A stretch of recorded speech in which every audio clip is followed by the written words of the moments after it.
La TVT au cœur de l'information.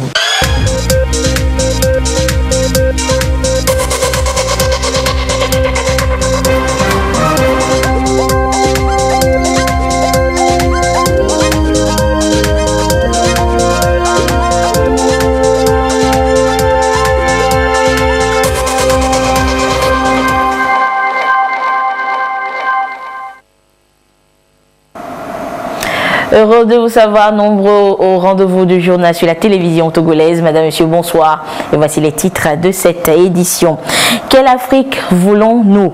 C'est à cette question qu'ont tenté de répondre les chefs d'État et de gouvernement du continent réunis depuis hier à Assouan en Égypte. Le chef du gouvernement Komi Selam Klassou, représentant le chef de l'État à ce forum, a joint sa voix à celle des autres participants pour dénoncer les fléaux qui ébranlent leurs différents pays. À découvrir dans cette édition. Que retenir du second semestre de cette année en matière de sécurité? Eh bien, le ministre Yak Damham a adressé le bilan à la presse ce jour. Vous l'écouterez dans ce journal. Et puis, vous êtes étudiant, enseignant, chercheur et vous voulez obtenir une bourse pour étudier, enseigner et travailler en Europe. Vous le pouvez grâce au programme Erasmus. Qu'est-ce que c'est? Restez avec nous pour le découvrir. Voilà donc pour les titres. Le président de la République, vu la Constitution du 14 octobre 1992, vu le décret numéro 2019-004-PR du 24 janvier 2019 portant composition du gouvernement modifié par le décret numéro 2019-005-PR du 25 janvier 2019, décrète. Article 1er. Monsieur Afo Acha Deji, ingénieur en télécommunications, est nommé ministre des enseignements primaires et secondaires.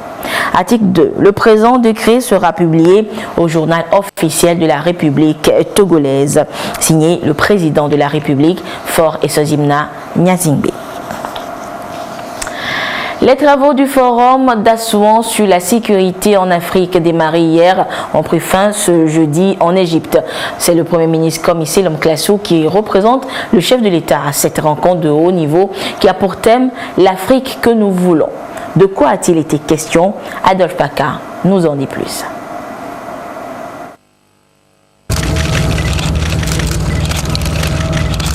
Les dirigeants africains plaident pour des solutions africaines aux problèmes africains. Et c'est dans cette ville chaleureuse d'Assouan en Égypte, ville chargée d'histoire et d'attraits touristiques, que les présidents et chefs de gouvernement du continent ont choisi pour ce rendez-vous. Le président de la République togolaise, Faure Essozimna Nyazingbe, y est représenté par le Premier ministre Komi Selam Klassou. Paix, sécurité, terrorisme sur le continent, les changements climatiques et le développement durable sont les maîtres mots à la une dans les allocutions d'ouverture des travaux. Tous rassemblés parlent ici un même langage et se comprennent. Comme pour dire, ça suffit, l'heure a sonné pour l'Afrique de se réveiller, de dire non à tous ces fléaux qui ternissent son image, malgré ses potentialités. Le thème du forum en dit long. L'Afrique que nous voulons. Une Afrique tournée vers la paix et le développement durable avec une identité forte selon les objectifs fixés dans l'agenda 2063.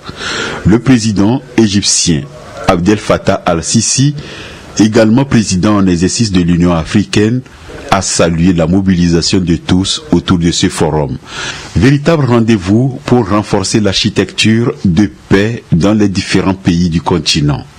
Nous devons faire taire les armes sur notre continent pour régler les conflits et mettre à l'abri les populations.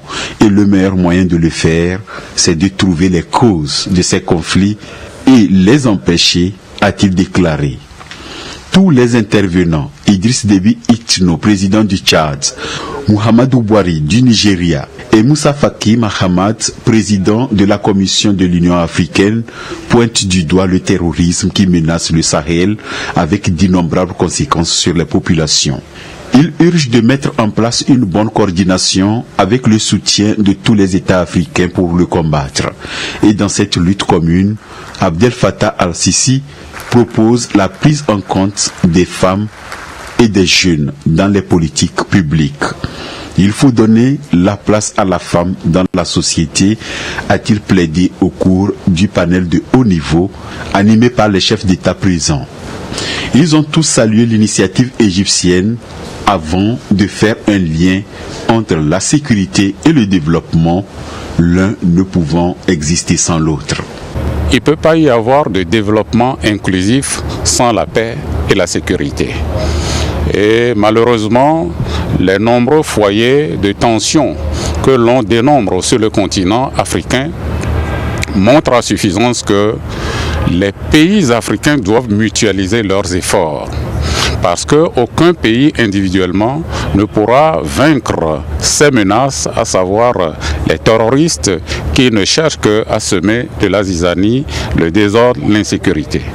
Le Togo a fait montre de sa disponibilité à aider les pays dans lesquels la paix est menacée. C'est pour cette raison que le Togo est présent dans beaucoup de pays, à savoir plus de 1200 hommes qui sont actuellement sur le front au Mali, d'autres au Darfour, d'autres encore en RDC, en Guinée-Bissau et en Centrafrique, et j'en passe. Le panel a été modéré par la secrétaire générale adjointe des Nations Unies, la Nigériane Amina Mohamed. Les discussions sont bien en phase avec l'agenda 2063 auquel chaque pays apporte son soutien pour sa réalisation. Au Togo, on parle déjà en 2016 du sommet international sur la sécurité maritime. On sait que 90% du flux commercial mondial passe par les mers et les océans. Et de la même manière, les trafics illicites d'armes, de drogue passent effectivement par ce canal aussi. Donc, l'Afrique, jusqu'en 2016, n'avait pas de cadre juridique harmonisé pour lutter ensemble contre ce fléau. Et donc, en octobre 2016, le Togo a abrité ce sommet et qui a débouché sur ce que les participants ont qualifié justement de la charte de Lomé. Donc aujourd'hui, le continent dispose d'un outil juridique pour pouvoir lutter contre les pirateries qui plombent aussi le développement. Les armes qui trafiquent par les océans menacent la paix sur le continent. C'est pour dire que l'agenda 2063 de l'Union africaine est en train d'être déroulé pour que nous puissions mutualiser nos efforts, mutualiser nos énergies pour faire face aux menaces sécuritaires, mais également aussi pour mieux construire le développement. Parce que il ne peut pas non plus y avoir la paix sans le développement. 5 chefs d'État prennent part à ce rendez-vous aux côtés de l'Égyptien. Il s'agit notamment du Nigérian Muhammadu Buhari, du Tchadien Idriss Déby Itno, du Sénégalais Macky Sall, du Nigérian Muhammadu Issoufou et du Comorien Azali Assoumani, ainsi que les chefs de gouvernement dont le Togolais, commissaire Classou, représentant le président de la République, Fabrice Nyazingbe. Je vous redonne lecture de ce décret présidentiel. Le président de la République, vu la Constitution du 14 octobre 1992, notamment l'article 66, vu le décret numéro 2019-004-PR du 24 janvier 2019 portant composition du gouvernement modifié par le décret numéro 2019-005-PR du 25 janvier 2019 décrète. Article 1er. Monsieur Afo Acha Deji, ingénieur en télécommunication, est nommé ministre des enseignements primaires et secondaires. Article 2. Le présent décret sera publié au journal officiel de la République togolaise. Signé le président de la République, Faure Essazimna Nyazingbe. Il y a eu pour le deuxième semestre de cette année 2019 au Togo une baisse des accidents de circulation au Togo. Les actes de criminalité sont également en diminution. Le nombre de morts et de blessés sur nos routes est en nette réduction. C'est ce qu'il faut retenir du point de presse sur la situation sécuritaire animé cet après-midi par le ministre en charge de la sécurité. Le compte rendu de ce point de presse avec Marie-Reine Abeta et Augustin Kossi. C'est une trajectoire à la baisse qui illustre le taux des accidents de la circulation routière du deuxième semestre 2019 au Togo. 1757 accidents, 181 morts et 2420 blessés contre 3178 au premier semestre, 354 morts et 4483 blessés. Sur les chiffres, on note également une diminution sensible par rapport à 2018. 4935 accidents contre 5874. Les causes sont relatives en majorité à l'excès de vitesse, au non-respect du code de la route et à l'inconduite des usagers. Il y a un effort qui a été fait par tout le monde. Un effort qui a été fait par les usagers, par les agences de la route, par les partenaires, les syndicats et autres que je tiens à féliciter. Mais nous devons continuer dans cet élan pour faire encore davantage, moins de morts sur nos routes, moins de blessés sur nos routes. Ce rapport prend aussi en compte les actes de criminalité, 22 cas de braquage, 24 assassinats et 31 cambriolages. Des enlèvements, des saisies de drogue et de même que des produits illicites ont été enregistrés. Parlant de la criminalité, il y a un effort qui a été fait, aussi bien par les forces de défense et de sécurité, à qui j'adresse les félicitations du gouvernement, que par nos concitoyens, dans leurs efforts de contribution, dans leurs efforts d'informer les forces de défense et de sécurité de tout ce qui est suspect. Il y a des résultats qui sont obtenus grâce à la population civile. Et celle-là que j'encourage à maintenir la paix et la sécurité dans notre pays. Nous avons parlé des braquages, nous étions à une quarantaine au premier semestre. Aujourd'hui, c'est réduit de moitié. On va continuer à faire davantage. Je sais qu'on ne peut pas avoir 0 braquage par semestre, mais à réduire sensiblement vraiment ce taux de criminalité dans notre pays, que ce soit les braquages ou les cambriolages. Le gouvernement travaille tous les jours, met les moyens aux forces de défense et de sécurité pour les amener à combattre la criminalité dans notre pays. La sécurité routière et la sécurité intérieure sont intrinsèquement liées. Le ministère des Infrastructures et des Transports revisite les dispositions prises au préalable. Pour le permis de conduire catégorie A, plus de 50 000 dossiers déposés, dont 35 818 traités. Pour amener la route à être moins mortelle, le gouvernement met au point un nouveau dispositif, alcotest ou test d'alcoolémie. Le gouvernement, dans ses efforts de réduire le taux de mortalité sur nos routes, a décidé d'appliquer une mesure qui est le test d'alcoolémie au niveau des usagers. Compté de lundi, on n'a pas besoin d'apprentissage pour dire qu'il nous faut un délai d'apprendre. L'OMS dit lorsque vous avez plus de 0,5 g d'alcool dans le sang, vous êtes en danger. Donc à partir de lundi, les éléments au contrôle peuvent demander à certains usagers de souffler dans l'appareil pour qu'on puisse voir est-ce qu'ils n'ont pas un peu trop d'alcool dans leur sang. Toutes ces mesures doivent contribuer à réduire les accidents sur nos routes. Au mois de juillet, le gouvernement avait pris la décision d'appliquer le contrôle du permis catégorie A, c'est-à-dire pour les motocyclistes. Et la date qui était fixée était le 1er décembre, date à laquelle le contrôle devait être effectif. Le gouvernement a repoussé la date du contrôle au 30 avril 2020 pour que le contrôle soit effectif. Mais je tiens à dire, un bon usager de la route ne va pas attendre 2020 ou 30 avril 2020 avant de passer son permis. Nous tous, nous sommes conscients de ce que le fait d'avoir son permis, ce que ça peut vous amener à éviter. J'encourage tous les usagers, tous les motocyclistes, ceux qui ne l'ont pas encore fait, à prendre le chemin des services techniques du ministère des Transports pour passer le permis de conduire catégorie A. La modération et le respect du code de la route doivent donc être la conduite à tenir désormais. Car la route ne tue pas lorsqu'on s'y engage avec beaucoup plus de responsabilité et de vigilance. Chaque 10 décembre est célébrée la journée internationale des droits de l'homme. Cette année, cette journée a été célébrée du côté d'Atakpamé à travers une rencontre d'échange avec la société civile et bien d'autres acteurs impliqués dans la protection des droits humains et la prévention de la torture dans notre pays. Le compte rendu depuis Atakpamé de Silver Abdou.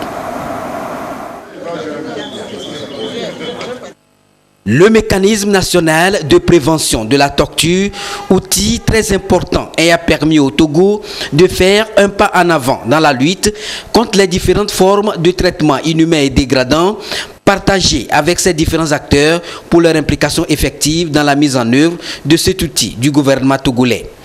La Commission nationale des droits de l'homme, CNDH, met l'accent sur cet instrument pour les amener à cerner le fonctionnement de ce mécanisme pour jouer efficacement leur partition dans ce sens. Il s'agit par exemple de veiller à ce que les conditions de détention dans les lieux de privation de liberté répondent à certaines normes. Partons du principe que la prévention de la torture et de tout autre mauvais traitement est un travail, est un effort conjoint. Ce n'est pas la responsabilité unique du mécanisme national de prévention de la torture, mais de toutes les parties prenantes. C'est pour ça que cette semaine est extrêmement importante à nos yeux. Et nous continuerons ensuite avec 3 jours d'ateliers, uniquement cette fois avec le mécanisme national de prévention de la torture.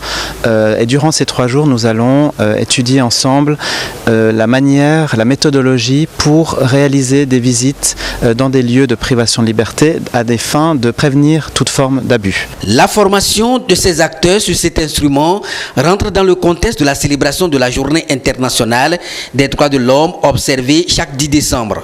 Elle est marquée ici par cette table ronde axée sur la thématique « La jeunesse se mobilise pour les droits de l'homme », un thème pour appeler les jeunes à s'impliquer davantage dans la protection et la promotion des droits de l'homme au Togo. Nous voulons que notre jeunesse s'engage parce que l'avenir, c'est aux jeunes. Si les jeunes font les leurs, cette lutte, nous pensons qu'il y aura beaucoup de changements. Les droits de l'homme, ne pensons pas que ce sont des thèmes abstraits. Chacun, en ce qui le concerne et dans son entourage immédiat, doit pouvoir travailler pour la promotion et la protection des droits de l'homme et également pour la prévention de la torture et autres formes de traitement cruels, inhumains et dégradants. À travers cette célébration, la Commission nationale des droits de l'homme entend donc renforcer les capacités techniques des acteurs impliqués dans la protection des droits de l'homme et la prévention de la torture pour une torture zéro et pour zéro traitement inhumain et dégradant dans le pays.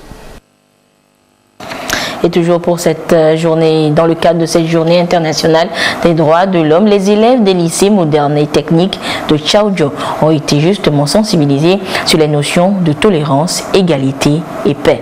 Les précisions avec Désiré Aloy.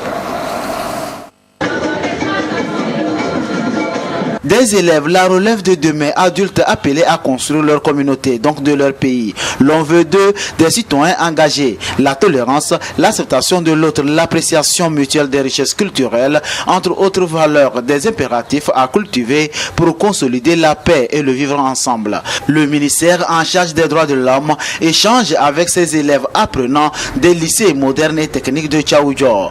Une conférence débat autour du thème « Les droits de l'homme et les valeurs de paix, de tolérance, l'égalité et de non-violence », thème évocateur pour enraciner la promotion de ces valeurs. C'est pour faire en sorte que les élèves s'approprient ces thèmes-là et qu'ils puissent cultiver au jour le jour ces valeurs, ces principes pour que notre pays vive en paix, pour le vivre ensemble, entre eux, élèves, mais aussi avec leur environnement, leur famille, leurs camarades, partout dans la ville. C'est des jeunes, il faut déjà à leur âge, leur inculquer ces valeurs pour qu'ils soient habitués et qu'ils puissent vivre eux-mêmes ces valeurs et qu'ils puissent partager ces valeurs avec tout leur environnement. Échange dans le cadre de la Journée internationale des droits de l'homme, célébrée chaque 10 décembre. Occasion pour offrir aux jeunes des outils de non-violence. Nous sommes obligés d'avoir ces valeurs parce que pour que le Togo soit un pays meilleur, il faut d'abord que ces enfants, que ces élèves, que tous ceux qui font partie de notre cher pays, le Togo, aient conscience de ces valeurs, qu'on les inculque ces valeurs.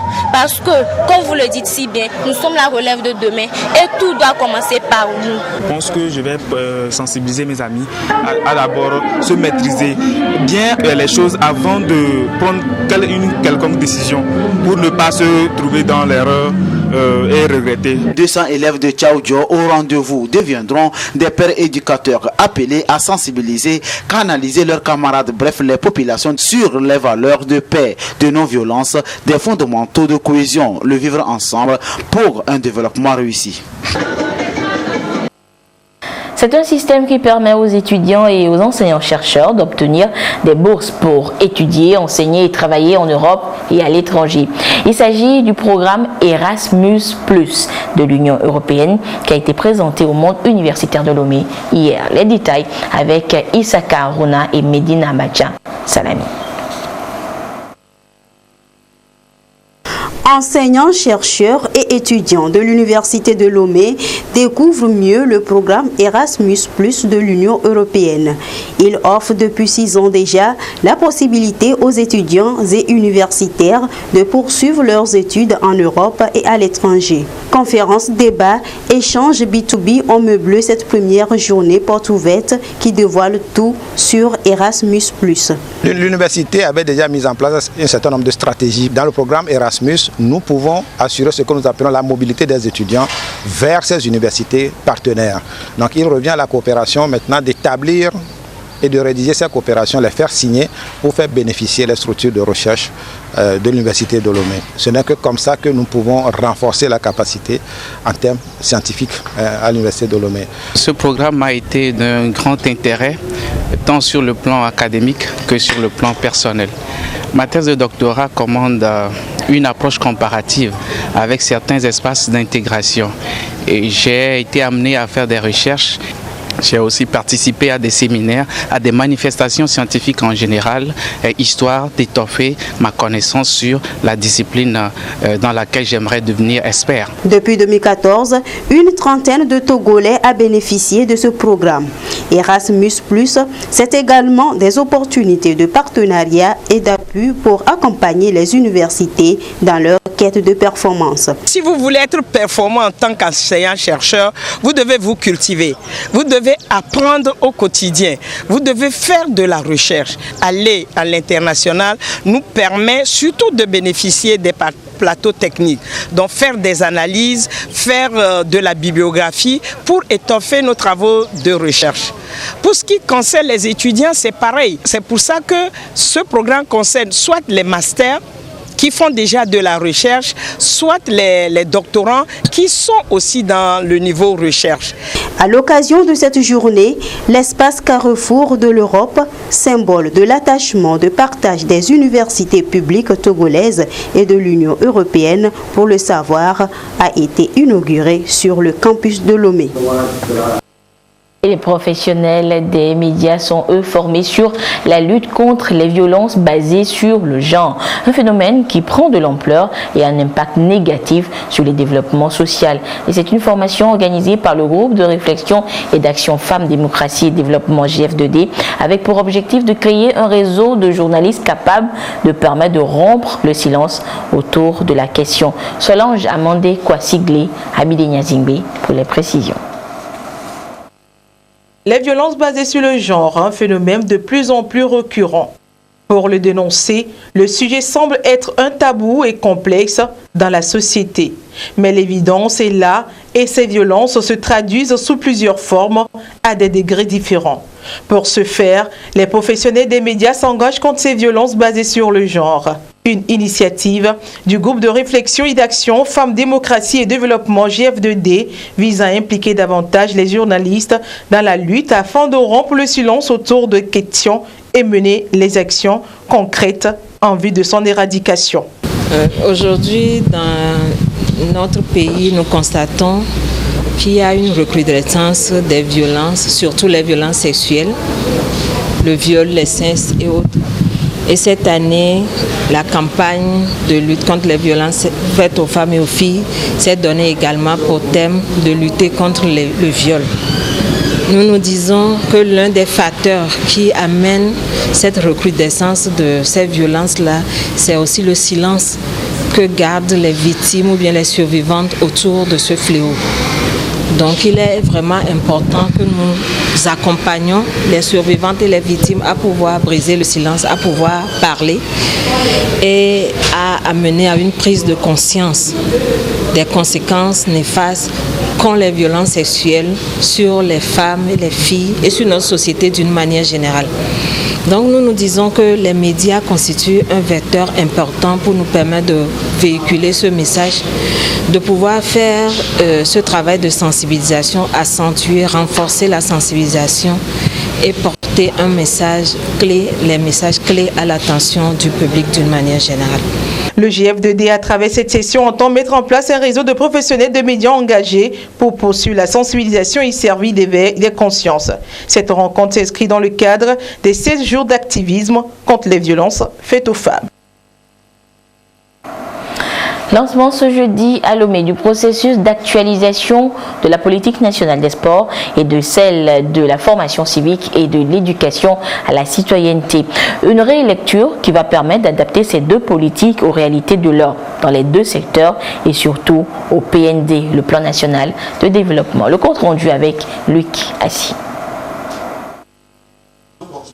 C'est la phase décisive de l'actualisation des politiques nationales des sports et de la formation civique et d'éducation à la citoyenneté.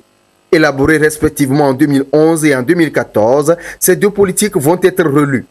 Elles seront arrimées au nouveau programme quinquennal du pays. De nouvelles orientations vont être données au sport et à la formation civique pour les prochaines années. Et dans cette démarche, il convient de définir une méthodologie conséquente de travail. Nous allons donc, au cours de cet atelier, d'abord passer en revue la méthodologie même qui va permettre d'actualiser la politique, les outils, les différents outils qui vont être utilisés et finir par la planification stratégique. Entendez par là, bien sûr, la planification stratégique en tenant compte du nouveau paradigme qui est le PND pour qu'il y ait une certaine symbiose entre la nouvelle politique qui va être élaborée pour les 5 prochaines années et notre plan national de développement. Le pouvoir rassembleur du sport rend la politique nationale des sports attrayante comme un outil de sensibilisation et de communication au service de la paix et de la cohésion sociale. Levier d'émergence d'une société nouvelle épanouie, unie, responsable et orientée vers le développement, la politique nationale de la formation civique et de l'éducation à la citoyenneté se réclame. Après 8 ans de mise en œuvre, des acquis. Au niveau des sports, beaucoup de textes ont été faits. On a créé l'office de gestion des infrastructures. Il y a aussi la normalisation au niveau des structures sportives. Et au niveau de la formation civique aussi, certains textes ont été pris. Donc, on peut dire qu'au niveau du cadre juridique, tout est bien passé. Au niveau des infrastructures et équipements, le Togo a fait des efforts pour réhabiliter certaines infrastructures et créer même des centres de développement de sport dont les constructions sont en cours.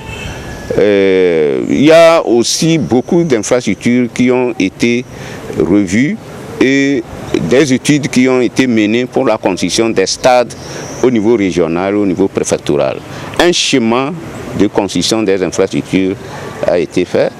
Au niveau du renforcement des capacités, c'est vrai, aujourd'hui le problème des ressources se pose, mais au moins certains cadres ont été formés pour servir de relais et renforcer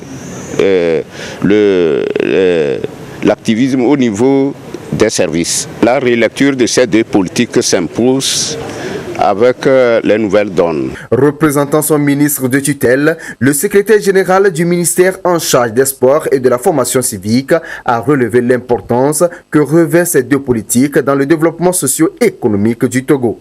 Sont attendues de ces deux politiques des propositions probantes pour l'émergence des deux secteurs concernés.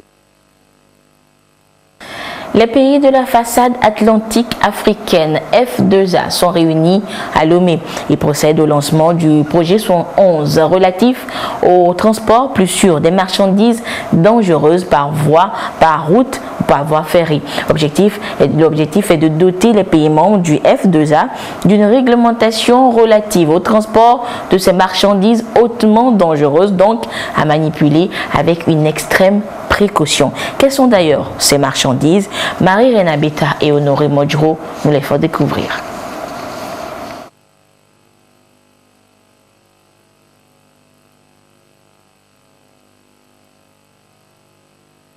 Le transport des marchandises dangereuses par voie terrestre et ferroviaire n'est pas protégé par une réglementation adéquate dans beaucoup de pays africains. Une situation considérée comme une menace de sécurité. Depuis 2010, l'Union européenne collabore avec des pays africains de la façade de l'Atlantique pour l'exécution d'un programme dit Initiative NRBC. NRBC, N nucléaire, R radiologique, B biologique, C chimique. Donc c'est toutes ces 4 composantes qui sont visées par l'initiative. Le point focal c'est d'interface entre l'Union européenne et le pays. Donc il reçoit les informations et il est d'ici au niveau du pays. Il est chargé d'organiser une équipe nationale composée de plusieurs secteurs intéressés par la question. Il est également chargé d'organiser le pays à élaborer un plan national de mise en œuvre de l'initiative. Et le Togo a presque fini son plan. À cette rencontre de Lomé, l'Union européenne et 10 pays partenaires de la façade de l'Atlantique lancent le projet 111 relatif au transport plus sûr des marchandises dangereuses.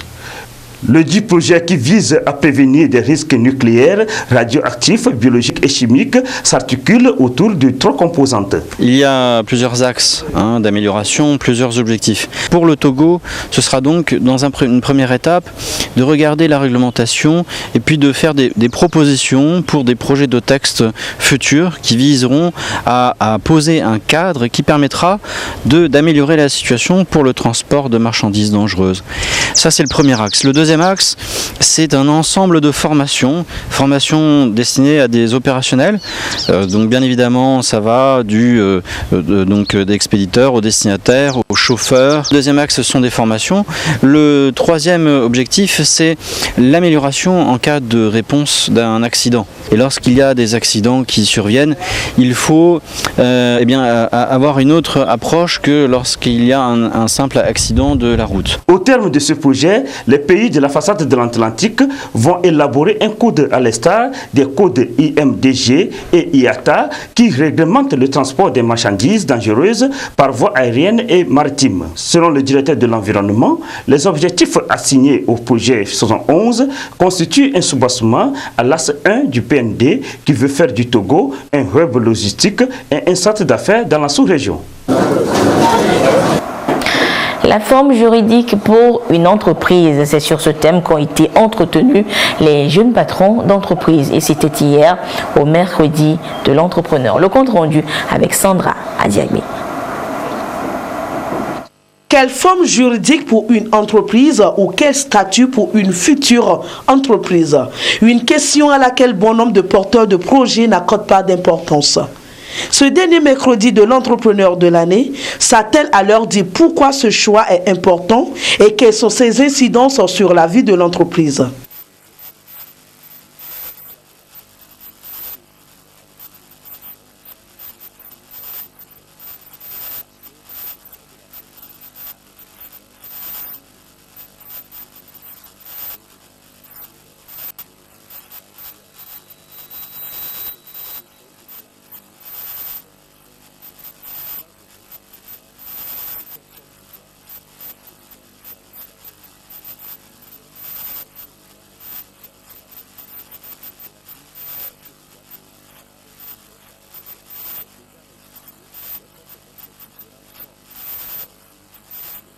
La NPGF, consciente que le chantier de la formation des PME-PMI est vaste et que beaucoup de défis restent à relever, se félicite du parcours effectué avec les entrepreneurs cette année.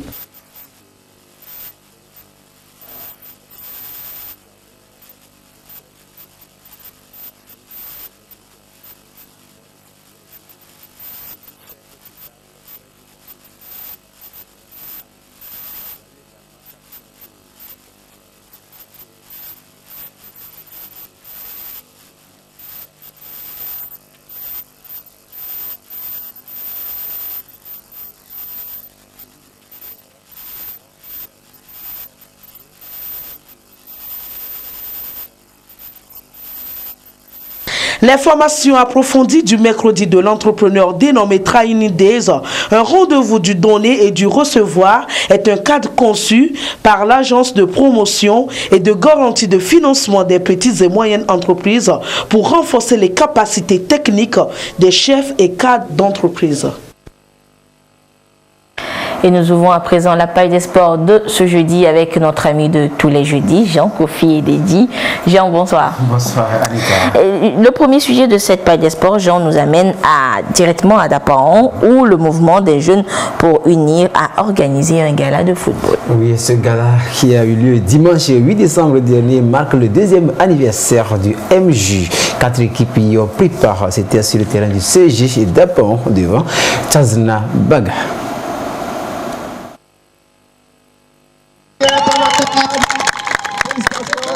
Quatre équipes prennent part à ce gala de football qui marque le deuxième anniversaire de la création du mouvement des jeunes pour unir, ici même à Dapaon.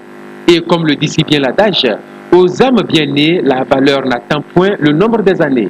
À peine 2 ans et ils se disent déjà prêts pour 2020. Il y a les échéances électorales qui pointent à l'horizon. Nous mobilisons toute la jeunesse de la Savane autour du président Fort, président de l'espoir de la jeunesse, qui a tant fait pour la jeunesse. Nous lui accordons encore notre soutien pour qu'il puisse parachever les belles œuvres qu'il a entamées. Le premier match a opposé le CEG Nassablé 1 en vert au lycée d'Aponville 2 en rouge. La rencontre de 2 fois 15 minutes a tourné à l'avantage du lycée d'Aponville 2 suite à cette frappe seconde partie du jeu.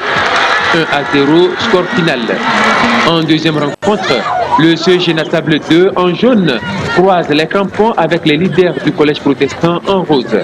Très engagé, le match est aussi prolifique en but. 4 au total ont été marqués, dont 3 au cours de la première partie.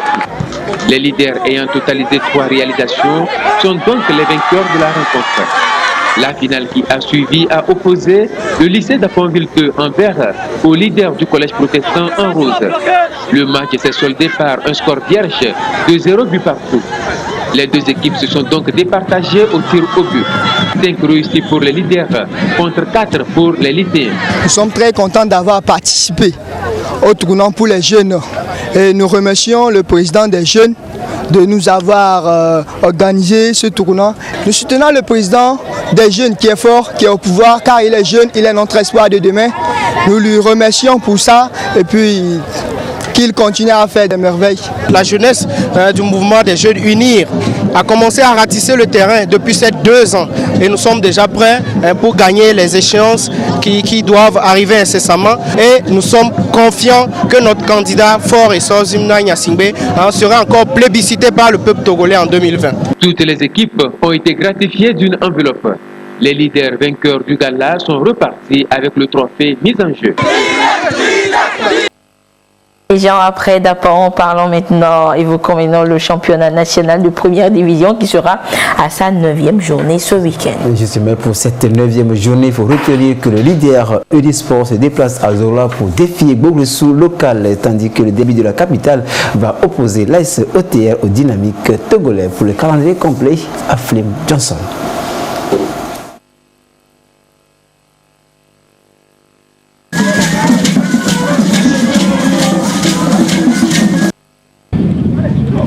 Contrainte au repos le week-end écoulé en raison du report de son match face à Semassi de Sokodé, l'AS OTR devrait se présenter plus fraîche devant Dicto à l'occasion de la 9e journée de la D1. Fraîche oui, mais hargneuse peut-être. Face à Koroki à la 7e journée, les Otérois ont montré des dispositions prometteuses.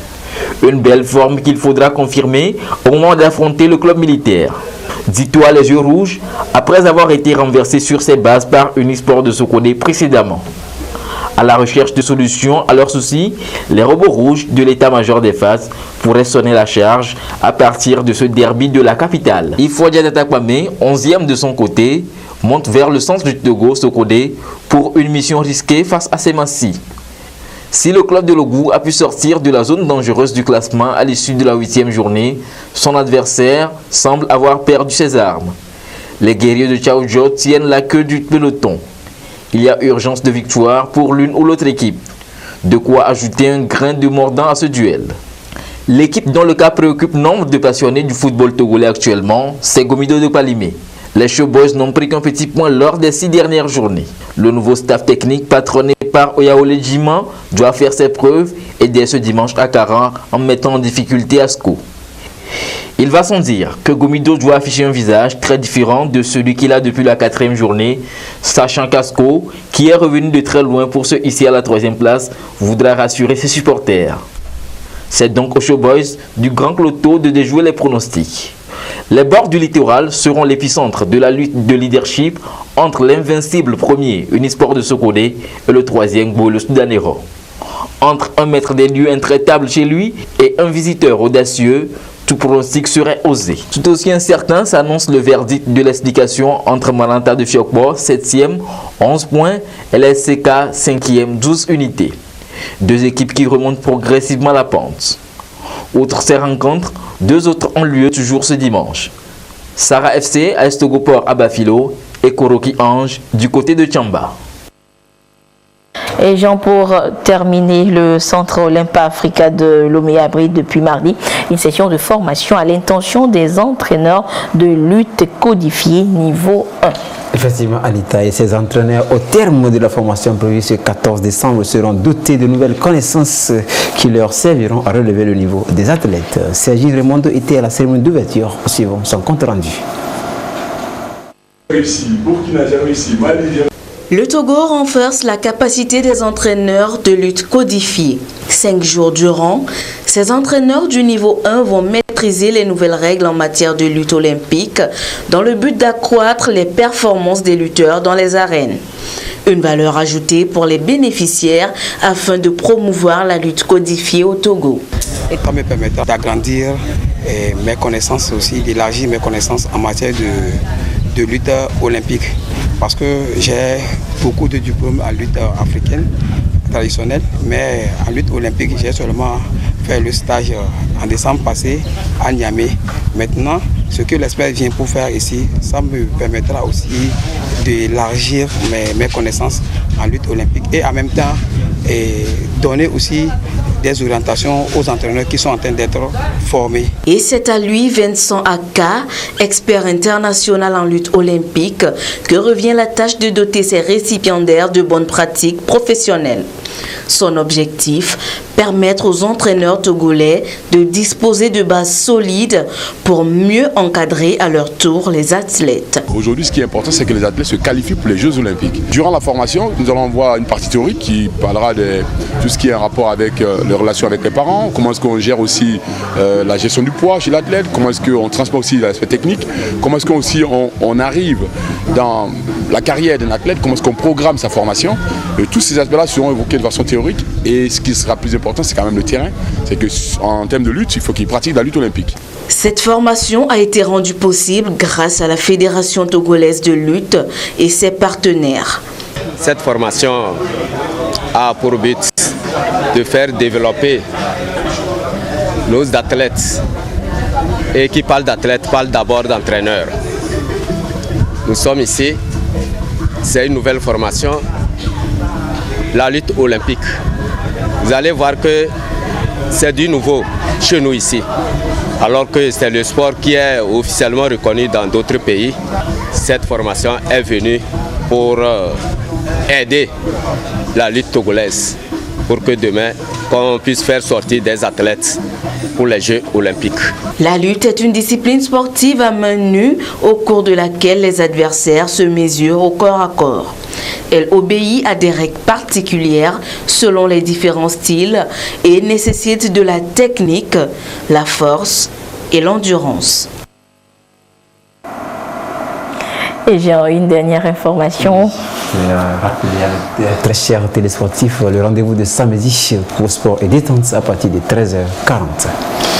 Merci Jean, on se donne rendez-vous pour jeudi pour une autre page des sports. Merci. Et c'est sur cette actualité sportive donc que se referme cette édition. Merci de votre fidélité à la télévision togolaise. Excellente suite de nos programmes. Au revoir.